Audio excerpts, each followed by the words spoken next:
Эфирде өлкөдөгү тартип бузган жарандардын иш аракеттерин жана мыйзам бузуу фактыларын чагылдырган ТВ Кайгул программасы. Студияда мен Каныбек Асанкариев. Саламатсыздарбы?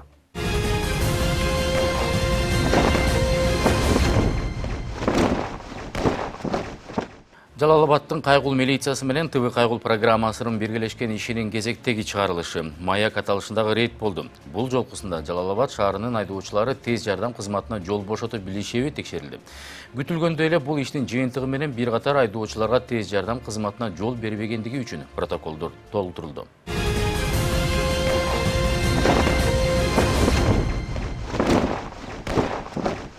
Буга чейин өткөргөн баягы массалык иш-чаралар, президенттик шайлоо жана башка шаарыбыздын аймагында өткөрүлүшү коштоп жүрүү иш-чаралар өткөрүлөт. Ошол убактарда атайын жабдылган автоунааларга, спец сигналдарга баш ийбей, автоунаалардын акыркы убакта ушундай рейдтердин өткөрүлгөнүнө байланыштуу мындай айдоочулар тарабынан түшүнүк аз болгондуктан көптөгөн жол кыймыл эрежелерин бузууларга барып атат.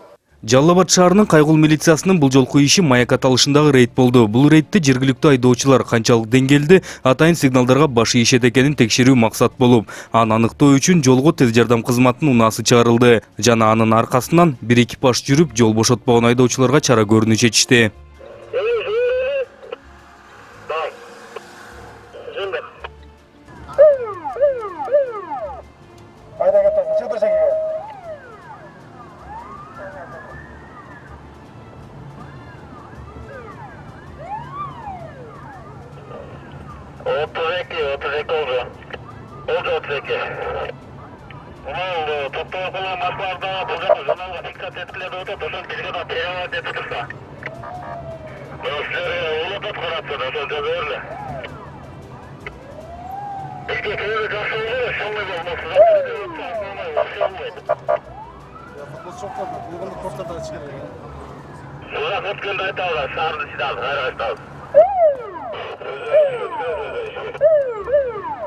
Албетте көбүн эсе айдоочулар атайын үн белгилерин уккан соң четке чыгып, жол бошотконго аракет кылып жатышты. Бирок аркасынан тез жардам кызматы менен бирге жол талашкандар да чыгып жатышты. Алар туурасында аркасынан бараткан Кайгул милициясынын экипажы башка экипаждарга кабарлап жатты. Матис. Белый Матис, пост Кайрагач. 17:44. 17:44, белый Матис. Пост Кайрагач. Болду. Так точно. Тико. 26:53. 26:53, пост Тико. Кайрагач.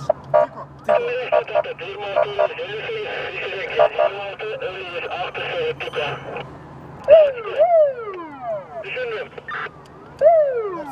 Мерс. 33:92. 33:92, черный Мерс, пост Кайрагач.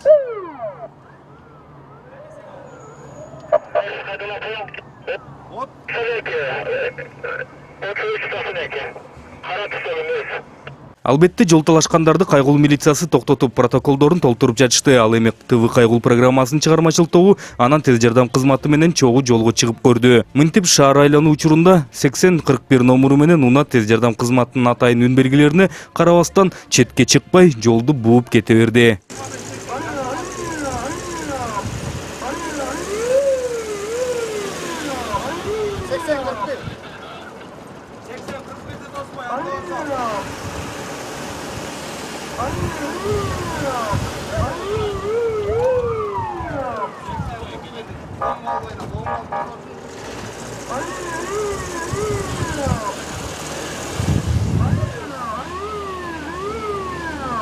Бул унааны аял киши башкарып бараткан экен. Кандай болбосун бурулуп кетери менен эле аны кайгуулчулар кармашып тартип бузгандыгын түшүндүрүп жатышыптыр. Бирок айдоочу эже шылтоосун айтып жатты. Аркамдан машинага мешать этет деп ойлоп калдым. Ананчы бүгүн мен кыжалат болуп келдим, азыр больницада кесарево болуп төрөдү эле, кыжалат болуп өзүм кетип аттым эле да. Адамда ошондой волнение болуп, чоң эне болду. Апаңардай эле аял менен коюп кечирип койгула. Эми анын эмнеси бар экен? Транспорт каражаттарын каттоо күбөлүңүз барбы? Бар. Ничего тарттым мени. Мен как будто наркотик ташыгандай. Ничего бар? Тартмаракка. Алыңыз.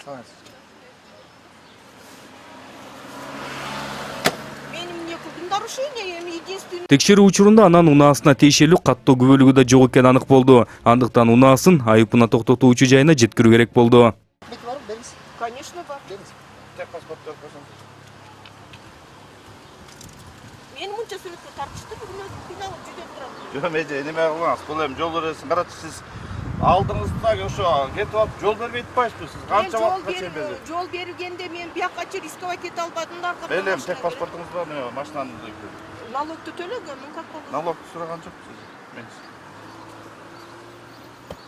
Эй, балдар. Болду эми, мени вообще эле тартып алдыңар го. тех паспортуңуз бар? Машинанын бербейсизби күбөлүгүн?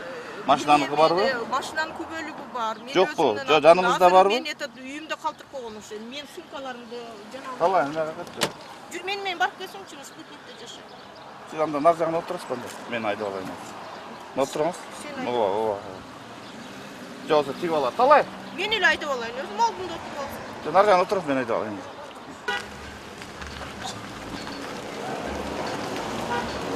Ордунан анан 1959 туулган Максуда Матраимова аттуу айдоочуга протокол толтурулду. Унаасы айыпына жайына өткөрүлүп берилип, айдоочу кое берилди. Албетте нааразы ойдон кеткен айдоочу кийинкисинде тартипти жакшы өздөштүрүп алат деген ниет калды.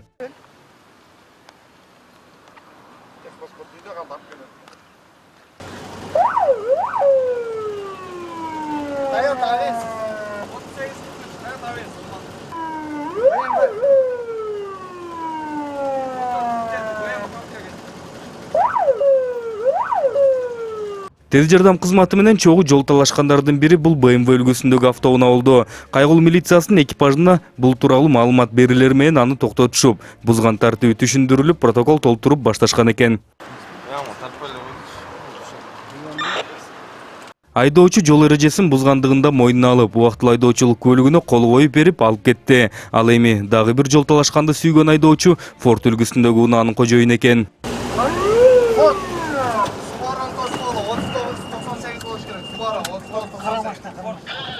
Бул унааны да тез эле колго түшүрүштү. Айдоочусуна тартип сакчылар протокол түзүп да баштап коюшуптур. Айдоочу деле тартип бузганын түшүнгөндөй эле унчукпай туруп берип, аягында протоколго да кол коюп берди.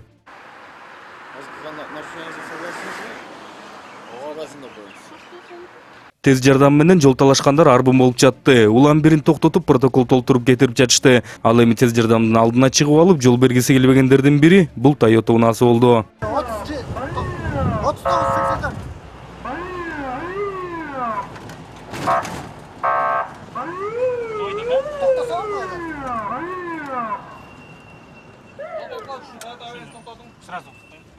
Бул айдоочу да алгач токтогусу келбей жолдун ортосуна туруп алды. Андыктан үч жагынан жолун бууп гана унаасын четке алдырышты.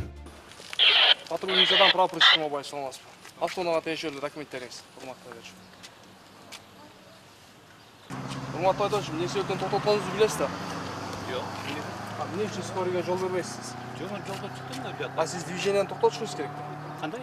Движенияны токтотуп оңго албайсыз да. Сиз айдап келе атпайсызбы биз менен теңме-тең жагышып? Четке алдым го бияка. Сиз четке алып токтотуп турбайсыз. Скорый үстүндө мигалкасы менен ичинде оор больной бар. Кичбейликке түшүп коесуз. Сизден сураныч кичбейликке түшүп коесуз автоунаада.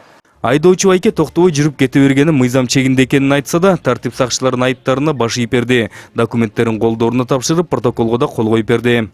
А бирок сиз оңго токтошуңуз керек эле. Үнү чыгып келет. Сиз токтогон жоксуз. Сулуктан дагы неме болгон. Бирок акырын айдайм мен бүгүн бодурас акырын айдап өтүп кетет деп ойлодум да. Иш болсо улана берди. Тез жардам кызматы кайгыл милициясы менен биргеликте кайрадан жолго чыгышып, дагы бир катар баш ийбеген айдоочуларга протоколдор толтурулду. Toyota Camry 345. Mercedes 5019.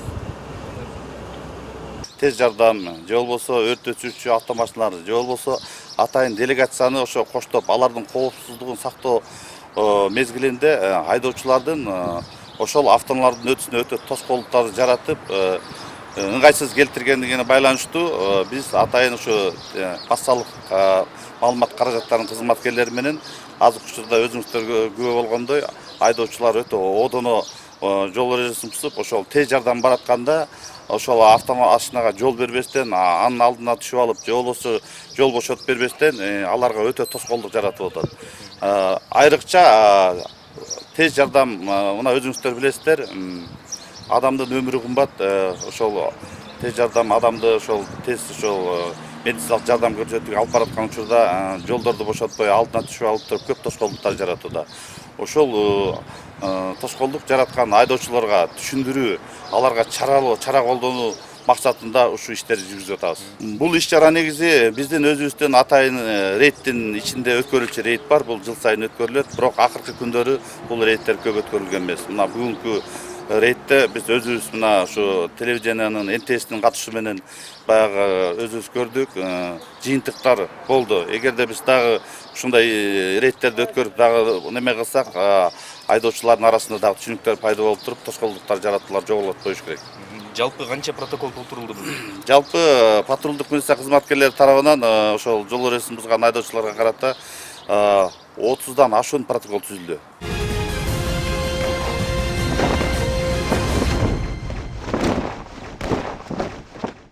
Бүгүнкү чыгарылышта Бишкек шаарындагы окуя туурасында да сөз кылмакчыбыз. Тактап айтсак, кечээ түнү Борбор калаабызда 2 айдоочу жол талашып, уруша кетип, араздашуунун жыйынтыгы менен ок атылып айдоочулардын бири 2 жеринен жаратылган. Буга улай эле дагы 2 айдоочу жол кырсыгына кабылды. Бул кырсыктын жыйынтыгы менен 1 айдоочу жабыркап ооруканага жеткирилген. Кененирээк Бишкек шаарынан даярдалган сюжет.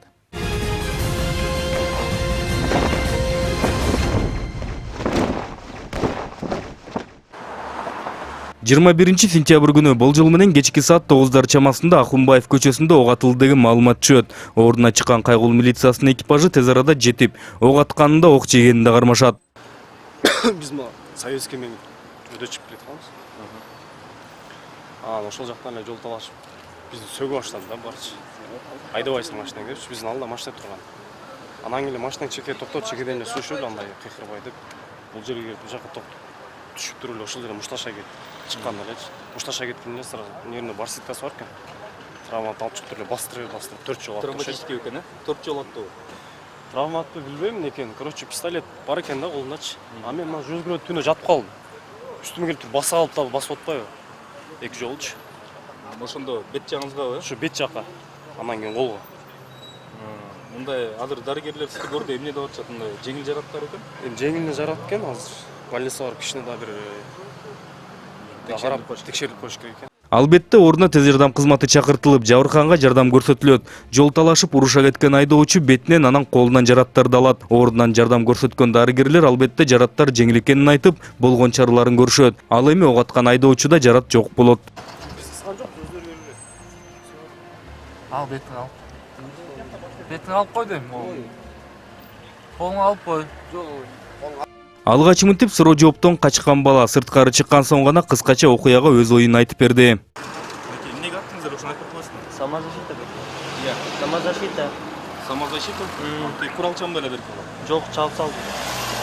Куралчан болбосо эмнеге атасыз дейм да? Эми биринчи чаппады. Эмне үчүн чалып? Мен жолума тосалган болчу. Кандай? Мен жолум тосалган болчу дейм. Анан толук айтпадыңыз эмне болду? Анан кийин кетатсам эле кайра артыман келип жолумду тосуп түшүп чалып. Тапанча өзүңүз? Меники Травматический? пневмат. Ордуна кайгылуу милициясынын экипажы биринчилерден болуп келип, бардык катышуучуларды кармап, кийин ыкчам топтун кызматкерлерине тапшырып беришти. Айтсак, 2 айдоочу 2 башка ойду айтканы менен айрым күбөлөрдүн айтымында Mercedes унаасынын айдоочусу Honda Fit үлгүсүндөгү унааны кысып токтотуп, уруш чыгарган. Анан алы жетпесин билгенденби, же эмне себеп болгондон Honda Fit'тин айдоочусу пневматикалык тапанчасын алып чыгып, каршылашына ок аткан. Учурда бул иш боюнча иликтөө иштери жүрүүдө. Мынтип унаасынын аркасында жатып алып жашынган жигит күбөлөрдүн айтымында бул унаанын айдоочусу. Ашып кетсе мындан жарым саат мурда эле жол кырсыгына кабылып, алдыда бараткан унаа бурулушка кирип баратканда аркасынан келип сүзгөн. Анан чыгып алып, качып кетүү аракетин көргөндө күбөлөрдүн жардамы менен кармалып келген. Бирок айдоочу кайра унаасына кирип анан мынтип бекинип алып жатып алган. Күбөлөр албетте камерадан сырткары гана болгон окуяны айтып беришти. Машинадан чыкты за рулем. Чыгып туруп, болду мен виноватмын деди. Болду мен виноватмын деп, кийин могу жерде телефон менен мындай сүйлөшүп туруп, нар жака өттү. Анан аяктан уже ылдыйга кеткенде бурбачка барып тутуп алды. Жашынып алганына караганда бурулуп баратып кырсыкка учураган айдоочу катуу жабыркагандай дешет. Ордуна келген тез жардам кызматы дагы ордунан биринчи жардамын көрсөтүшөт. Ал эми унаасында бекинип алганын кароого мүмкүн болгон жок. Ак халатчандарга да эшигин ачкысы келбей жата берди. Закрылся, не выходит. Вот здесь он лежит. Показать?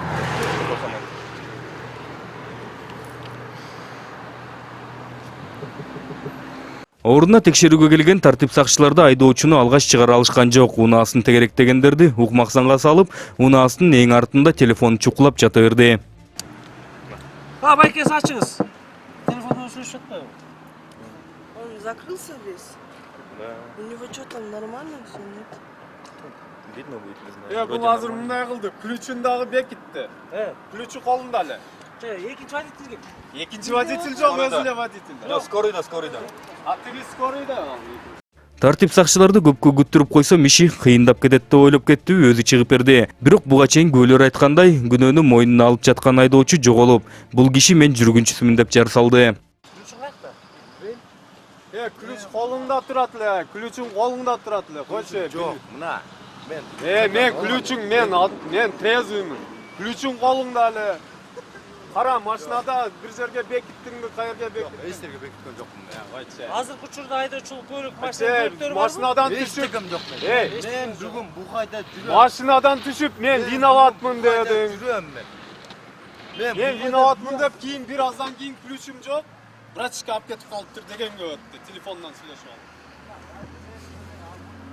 алдым. Табекимди таппай калдым. Тамекимди. Менин болгон эки телефонум бар чөнтөгүмдө. Эки телефон чөнтөгүмдө турат. Гашык алган, мен тамеким жок. Жок, азыр өзүңүздү биле турган көлүк бар, паспорт. Бу эки күндөн бери мынакей. Нейтралка бар. Бу кайда жүрөм. Ичине кирип нейтралка. Нейтралка койбосоң деле жүрөт ам. Коюп кетсең эмне болот? Сен ролдон өзүң түшүп атпайсың. Кандай биз көрүп турабыз. Ролдон чыгып туруп сен айтып атпайсыңбы? Мен виноватмын деп түштүң. Анан кийин нар жакка басып телефон менен сүйлөшүп келгенден кийин ключуң жок. Врачка башталды. Катып койгон ачкычы да табылып, эки унааны тең эвакуаторлор жүктөп, айыпына токтотуучу жайына алып кетишти. Жабыркаган айдоочуну тез жардам кызматы ооруканага алып кетип, унаасына алгач бекинип, кийин чыгып берген айдоочуну ичип-ичпегендигин тастыктоо үчүн наркология алып кетишти. Лично мен артында койчу. билетим бар, Төртөөбүз жаздыгым бар. Свежий, трезвый, төртөөбүз турабыз. Качып кеттим. Качып кетип тутуп келдик го сени. Качкан жокмун. О, жака барып келдим. О жерден туруп. Мен качсам, биздин секиптик комактары көздөй. Келген жоксуң. Сен Биз могу жерде 4-5 бала болуп карап турдук. мен келген жокмун, базар нет. Сен ролдон түшүп атпайсыңбы? Ролдон түшүп кечирип койгула, мен виноватмын деп атпайсың. Эркек болду. Мен атып айткан жокмун.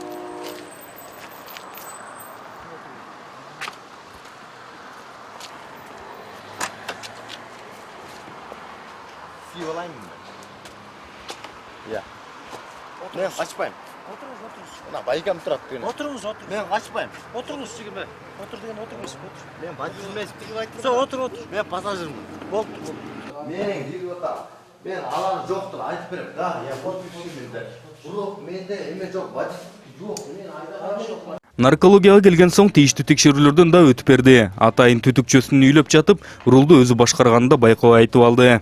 Просто мен главныйда келип калдым, менин машинам. Меники сүздү. Жаза бересиз, мен маспын. Жок, үйлөп койгонсуз. Я не писаю, мас эмесмин. Мен давай айткам, давай обоюдный решаем. Реакция.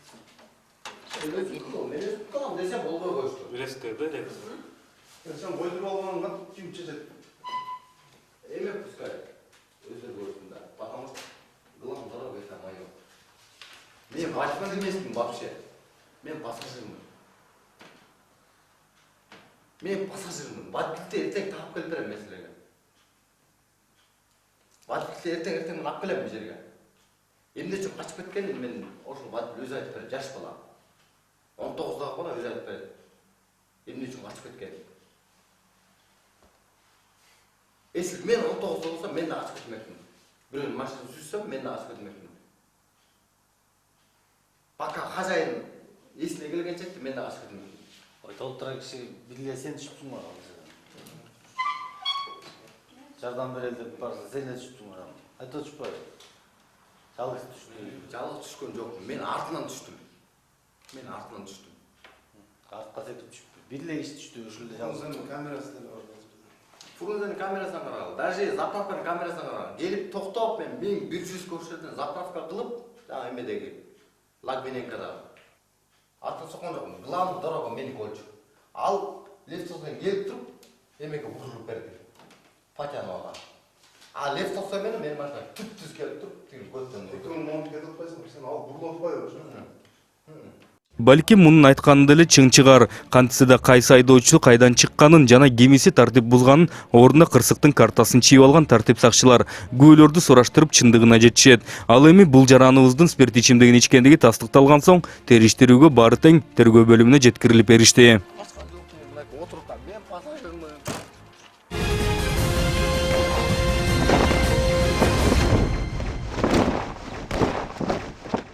Эскерте кетсем, ушул сыяктуу окуяларга жана башка мыйзам бузуу фактыларына күбө болсоңуздар, анда төмөндөгү номерге чалып же WhatsApp аркылуу жөнөтсөңүздөр болот. Көрүшкөнчө сак саламатта туруңуздар.